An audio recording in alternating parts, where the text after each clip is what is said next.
ज़रा तसव्वुर कीजिए सहरा की तेज़ हवाएं और 4000 साल की वो अजीम तारीख जो इन हवाओं में आज भी महसूस होती है।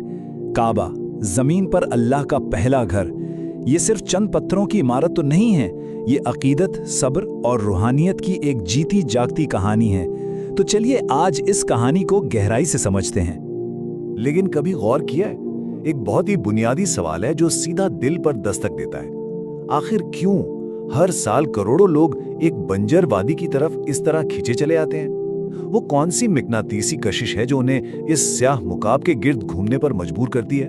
दरअसल ये कोई आम सफर नहीं है, ये एक ऐसी पुकार का जवाब है जो सदियों पहले दी गई थी। जब हजरत इब्राहीम अलैहिस्सलाम ने काबा की तामीर मुकम्मल कर ली तो अल्लाह ने हुक्म दिया कि लोगों को हज के लिए बुलाओ। अब सोचने की बात है, उन्होंने हैरत से पूछा, या अल्लाह, इस सुनसान और बंजर वादी में मेरी आवाज वाला कौन सुनेगा? और फिर अल्लाह ताला का वो लासानी वादा आया, फरमाया, तुम बस आवाज दो, इसे लोगों के दिलों तक पहुंचाना हमारा काम है। और सच पूछिए तो वो रूहानी पुकार आज तक इंसानों के दिलों में गूंज रही है। अब आते हैं अपने पहले हिस्से की तरफ, पहले घर का आगाज और उसकी आसमानी जड़ें। 70,000 ये सिर्फ एक नंबर नहीं है, इसमें एक बहुत बड़ी कायनाती सच्चाई छुपी है। 7वें आसमान पर बिल्कुल ऐसा ही एक और काबा है जिसे बैतुल मामूर कहा जाता है। ये हमारे दुनियावी काबा का आसमानी जुड़वा है। और हैरत की बात यह है कि हर रोज, जी हाँ, हर रोज 70,000 फरिश्ते वहां तवाफ करते हैं। और जिस फरिश्ते की बारी एक बार आ जाए, कयामत तक उसे दोबारा मौका नहीं मिलता। सुभान अल्लाह, ये है इस मकाम की असल अजमत। अगर हम तारीख के औराक पलटें तो पता चलता है कि जमीन पर काबा की सबसे पहले बुनियाद हजरत आदम अलैहिस्सलाम ने फरिश्तों की रहनुमाई में रखी थी। जी बिल्कुल, फरिश्तों की रहनुमाई में। फिर उसी मुकाम पर उन्होंने इबादत की। लेकिन सदियों बाद हजरत नूह अलैहिस्सलाम के दौर में जो अजीम तूफान आया, उसके पानी और रेत के नीचे ये इमारत नजरों से ओझल हो गई। दूसरा हिस्सा, सहरा और एक माँ का सब्र, एक बेमिसाल कुर्बानी की दास्तान। ये मंजर दिलों को पिघला देने वाला है। जरा तसव्वुर में लाएं, बीबी हाजरा अपने नन्हे से मासूम बेटे इस्माइल के लिए पानी की तलाश में है। सफा और मरवा की इन गर्म, बंजर और सुनसान पहाड़ियों के दरमियान बेताब होकर दौड़ रही हैं। ये सिर्फ पानी की तलाश नहीं थी, ये दरअसल अल्लाह पर मुकम्मल और अटूट यकीन का एक ऐसा मुजाहरा था जिसकी मिसाल मिलना मुश्किल है। उन्हें कामिल यकीन था कि उनका रब उन्हें यूं तन्हा हरगिज नहीं छोड़ेगा। और फिर वो अजीम मौजज़ा रोनुमा हुआ, ज़मज़म। इसी बंजर जमीन से पानी का एक चश्मा फूट पड़ा। ये सिर्फ पानी नहीं था, ये एक माँ की तड़प और उसके सब्र का इनाम था। और इसी चश्मे की बदौलत मक्का में जिंदगी ने जन्म लिया, काफिले रुके और एक मुस्तकिल बस्ती आबाद होना शुरू हो गई। तीसरा हिस्सा, हजरत इब्राहीम और वो अजीम पुकार, काबा की तामीर नौ का वक्त। तारीख का ये बाब किस कदर खूबसूरत है। एक बाप और बेटा, हजरत इब्राहीम और हजरत इस्माइल, दोनों मिलकर पूरी अकीदत के साथ इन कदीम बुनियादों पर एक एक पत्थर रखकर काबा की दीवारें दोबारा उठा रहे हैं। वो मुकम्मल तौर पर अल्लाह की रज़ा के सामने झुके हुए थे और साथ ही निहायत आजिज़ी से अपनी इस मेहनत की कबूलियत की दुआएं भी मांग रहे थे। ये है खुद सुबुर्दगी की असल मेराज। इस इलाही तामीर के चंद बहुत ही खास अनासिर हैं, जैसे हिजरे अस्वद, वो पत्थर जो जन्नत से आया था और दुनिया के गुनाहों को जज्ब करके स्याह पड़ गया। फिर मकाम इब्राहीम, वो पत्थर जिस पर खड़े होकर हजरत इब्राहीम ने दीवारें तामीर की। और एक दिलचस्प बात, इस वक्त काबा की असल शक्ल आज की तरह मुरब्बई यानी चौकोर नहीं थी, बल्कि एक मुस्ततील नुमा इमारत थी। चौथा हिस्सा, इस मुकद्दस इमारत की शक्ल का इर्तिका, वक्त के साथ आने वाली तब्दीलियां। जैसा कि हमने जिक्र किया, इब्राहीमी तामीर मुस्ततील थी और उसमें हिजरे इस्माइल भी शामिल था। ज़मीन की सतह पर 2 दरवाजे थे और छत नहीं थी। लेकिन सदियों बाद जब कुरैशी मक्का ने उसे दोबारा बनाया तो उन्होंने एक ज़बरदस्त फैसला किया। वो ये कि तामीर में सिर्फ और सिर्फ हलाल कमाई लगाई जाएगी।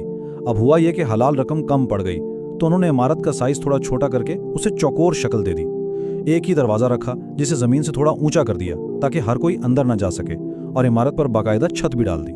पांचवा हिस्सा, खाना काबा की आजमाइशें, वो कड़े वक्त जो इस घर पर आए। ये इमारत हमेशा पुरसुकून नहीं रही। इस टाइमलाइन को देखें, हजरत आदम से लेकर तूफान नूह का वक्त, फिर हजरत इब्राहीम की तामीर, फिर कुरैश, फिर अब्दुल्ला बिन जुबैर और बाद में उस्मानी सुल्तान मुराद का दौर। सदियों के दौरान इस मुकद्दस घर ने आग, सैलाब और तबाही के कई खतरनाक दौर देखे हैं। इमारत की दीवारें गिरीं, पत्थर बदले गए, लेकिन एक चीज जो कभी नहीं बदली वो है इस मकाम की रूहानी ताकत और उसकी मरकजियत। और अल्लाह की ताकत का वो वाकया तो तारीख के माथे का झूमर है। 570 ईस्वी का साल, जब यमन के ताकतवर हुक्मरान अब्राहा ने हाथियों की एक बहुत बड़ी फौज के साथ काबा को ढाने का इरादा किया, तब क्या हुआ? अल्लाह ने कोई बड़ी फौज नहीं उतारी, बल्कि छोटे छोटे संगरेजे लिए हुए अबाबील परिंदे भेज दिए। वो मगरूर और नाकाबिले शिकस्त समझी जाने वाली फौज खाए हुए भूसे की तरह बिखर गई। ये इस बात का अटल सबूत था कि अल्लाह अपने घर की हिफाजत खुद करना जानता है। छठा हिस्सा, अजीम तारीख की पैरवी यानी पैगंबरों के कदमों पर चलना। दरअसल हज और उम्रे के तमाम अरकान इसी अजीम तारीख को दोहराने का नाम है। एहराम बांधते ही इंसान का हर दुनियावी रुतबा खत्म हो जाता है, अमीर गरीब सब बराबर।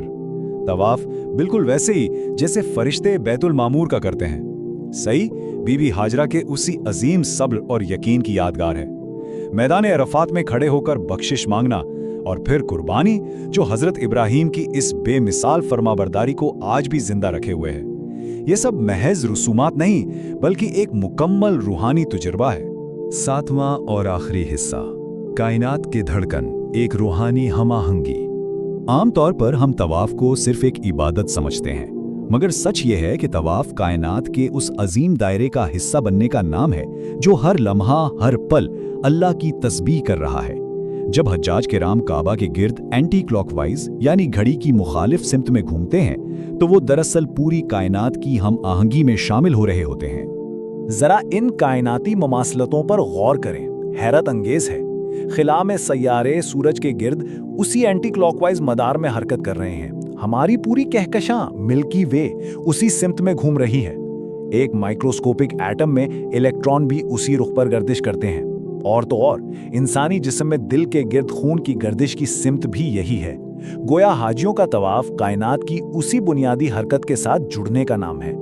अब एक और साइंसी और रियाजियाती मौजज़ा देखें। एक हिस्सा है 1.618। इसे साइंस में गोल्डन रेशो कहा जाता है, जो कायनात में परफेक्ट तवाजुन यानी बेहतरीन तनासुब की अलामत है। जब साइंसदानों ने काबा के जोग्राफियाई मुकाम को कुतुब शुमाली और कुतुब जुनूबी के फासले से नापा तो उनका तनाजुब भी बिल्कुल यही 1.618 निकला। ये कोई इत्तेफाक नहीं हो सकता, ये कायनाती तख्लीक की एकदम बखुद कर देने वाली मिसाल है। लेकिन इन तमाम तारीखी, रूहानी और साइंसी हक़ाइक़ के बाद सबसे गहरी सच्चाई कुछ और है। काबा बिलाशुबहा पत्थर की एक शानदार, अजीम और मोहतरम तरीन इमारत है, इसमें कोई शक नहीं। लेकिन हकीकी काबा एक इंसान का पाकीज़ा दिल है। प्यारे नबी सल्लल्लाहु अलैहि वसल्लम का फरमान है कि एक सच्चे मोमिन का दिल अल्लाह की निगाह में काबा की इमारत से भी ज्यादा इज्जत और हुर्मत रखता है। तो घूम फिर कर बात हमारे अपने दिलों पर आकर ठहरती है। हजरत इब्राहीम अलैहिस्सलाम ने 4000 साल पहले इस सुनसान सहरा में खड़े होकर जो सदा लगाई थी वो आज भी फिजाओं में मौजूद है। हर साल लाखों सफेद पोश इस बुलाने वाले की तरफ खिंचे चले आते हैं। अब सबसे बड़ा और हतमी सवाल बस यही है कि क्या हमारे दिल इस अजीम पुकार पर पूरी तरह सच्चे दिल से लब्बैक कहने के लिए तैयार हैं?